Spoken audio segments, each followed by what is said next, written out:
पुराने मगध राज्य में एक बहुत ही धनवान सेठ रहा करता था। उसके पास बहुत धन दौलत थी। एक दिन उसने हिसाब लगाया तो पाया कि उसके पास जितनी भी दौलत है ये तो केवल उसके बच्चों तक के लिए ही पर्याप्त होगी। वह सोच में पड़ गया कि उसके बच्चों के बच्चे और फिर उनके बाद आने वाली पीढ़ियों के लिए धन की व्यवस्था कैसे होगी। धन के अभाव में तो उनका जीवन बहुत मुश्किल हो जाएगा।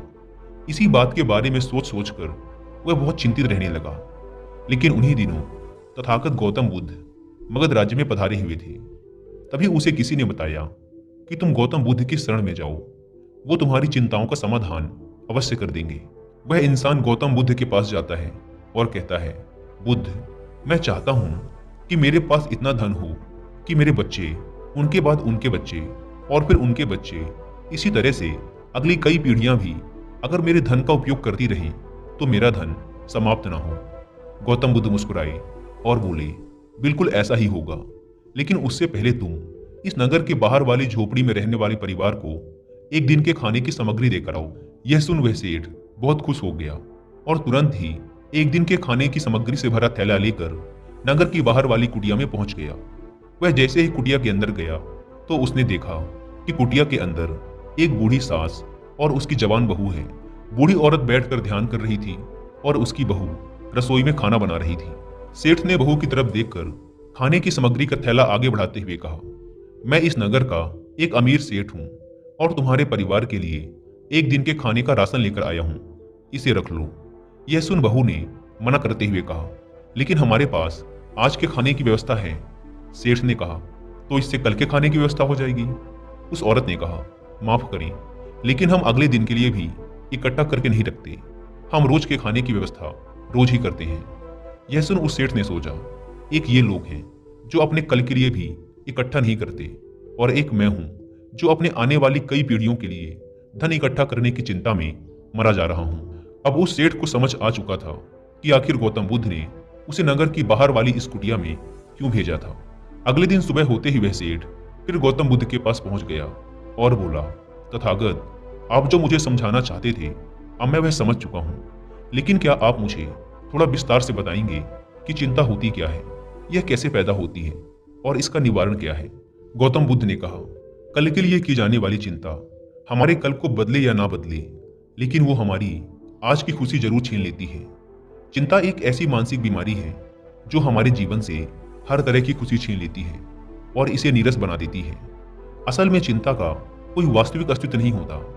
चिंता एक ऐसा भाव है, ऐसा विचार है जो आने वाले भविष्य के डर से पैदा होता है। जिन चीजों के ऊपर हमारा कोई नियंत्रण नहीं, जिनके लिए हम कुछ भी नहीं कर सकते, उन चीजों के बारे में बार बार सोचना ही तो चिंता है। गौतम बुद्ध ने आगे कहा, जरा एक बार गहराई से सोचकर देखो कि जिन चीजों में तुम्हारा बिल्कुल भी नियंत्रण नहीं, जिन्हें तुम चाह कर भी नहीं बदल सकते, अगर उन चीजों के बारे में तुम पूरा दिन ना भी सोचो तो क्या बिगड़ जाएगा। यह सुन उस इंसान ने कहा, बुद्ध, तो क्या आपके कहने का अर्थ यह है कि हम किसी भी चीज या घटना के बारे में सोचना ही छोड़ दें।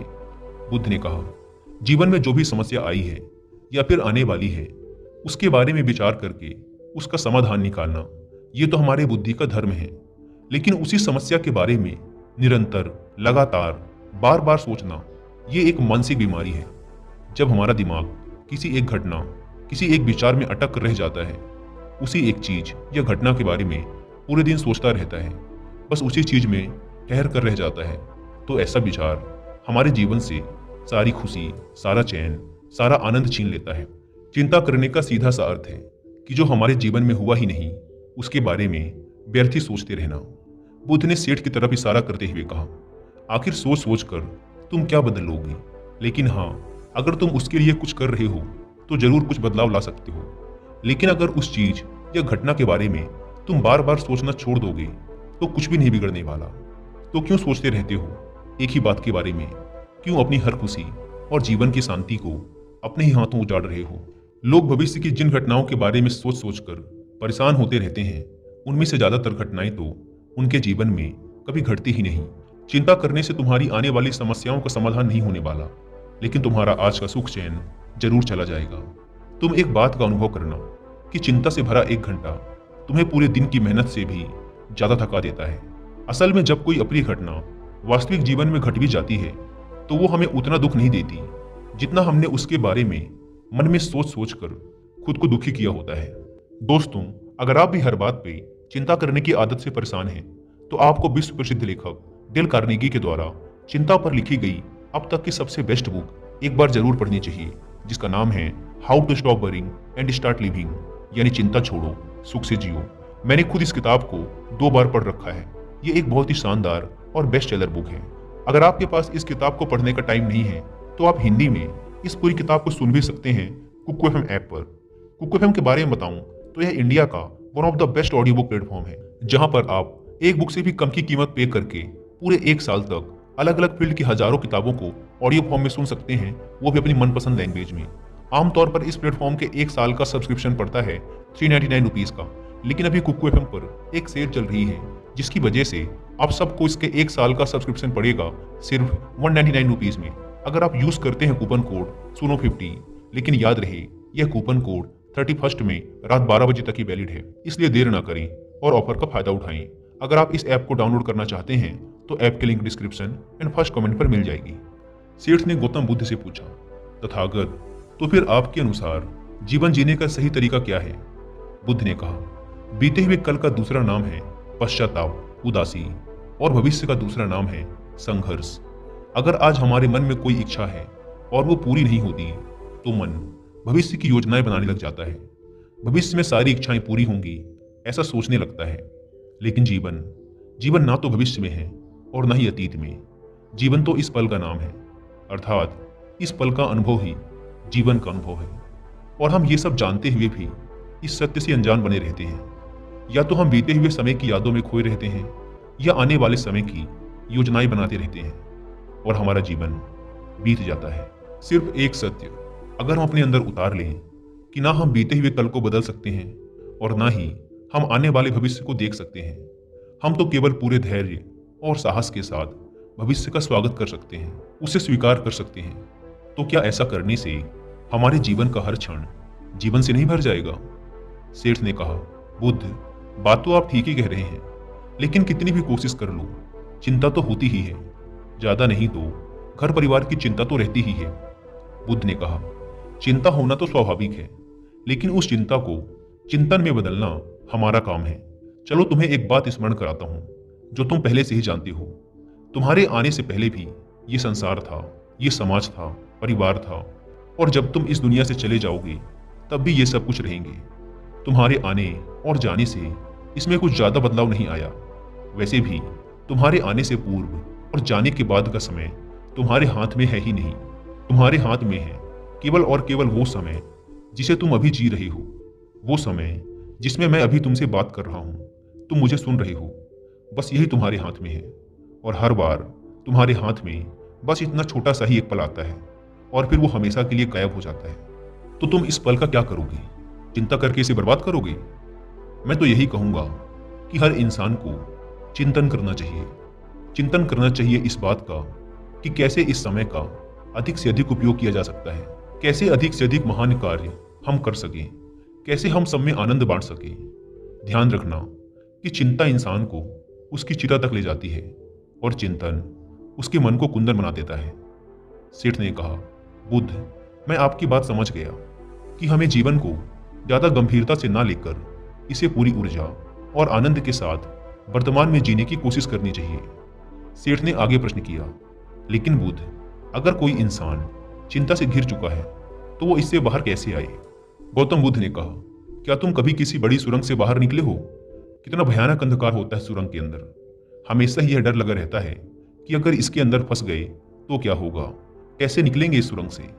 लेकिन अगर ध्यान से देखें तो सुरंग चाहे कितनी ही बड़ी क्यों ना हो, सुरंग के दूसरे किनारे पर हमेशा प्रकाश ही होता है, और उस प्रकाश तक वही पहुंच पाता है जो उस पूरी सुरंग को पार करके सुरंग के दूसरे द्वार तक पहुंचता है।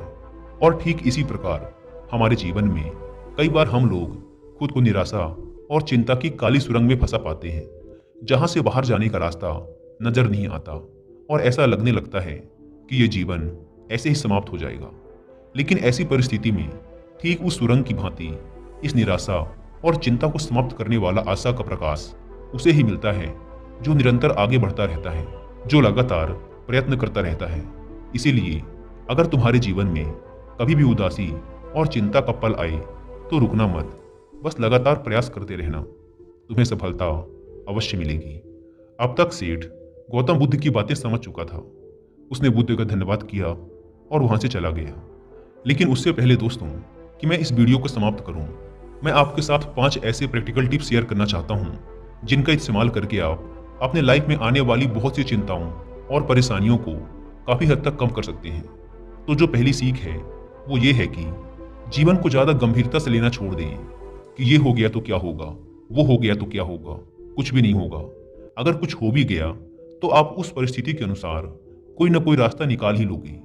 इस पृथ्वी को ब्रह्मांड में बने हुए 450 करोड़ वर्ष पूरे हो चुके हैं, और अगर आप और मुझ जैसा कोई भी इंसान 100 साल चिंता करके चला भी जाता है तो इसमें इस ब्रह्मांड का कुछ भी नहीं बिगड़ने वाला। इसीलिए हर रोज खुद से ये बोलिए कि मुझे सिर्फ जिंदा नहीं रहना बल्कि जीना भी है। दूसरी सीख ये है कि हर छोटी छोटी बात के लिए चिंता करना छोड़ दें, जैसे ट्रैफिक में फंसने की चिंता, कोई छोटा मोटा पैसे का लॉस हो गया उसकी चिंता, आज ठंडा खाना खाना पड़ेगा इसकी चिंता, और ना जाने ऐसी कितनी फिजूल की चिंताएं हम अपने मन मस्तिष्क में लेकर ढोते रहते हैं। जरा एक बार सोच के देखिए कि जिस दिन आप अपनी आखिरी सांसें गिन रहे होंगे, क्या तब भी ये सारी परेशानियां आपको उतनी ही बड़ी लगेंगी जितनी आज लग रही हैं? नहीं ना। तब उस दिन ये सारी परेशानियां जो कि आज आपको पहाड़ जैसी लग रही हैं, एक छोटे से रेत के कण से भी छोटी लगेंगी। इसीलिए हर छोटी बात के लिए चिंता करना छोड़ दें। तीसरी सीख, ये बात हमेशा याद रखें कि जीवन बहुत छोटा है। आप आज, अभी और इसी पल भी मर सकते हैं। हम हर बात की चिंता इसलिए भी करते हैं क्योंकि हमें लगता है कि अभी हमारे पास बहुत समय है, हम बहुत सालों तक जिंदा रहेंगे। मरते तो दूसरे लोग हैं, मैं तो जीवित रहूंगा। इसीलिए लगातार खुद को याद दिलाते रहिए कि ज्यादा चिंता करने से कोई मतलब नहीं। हो सकता है कि आज का दिन मेरा आखिरी दिन हो।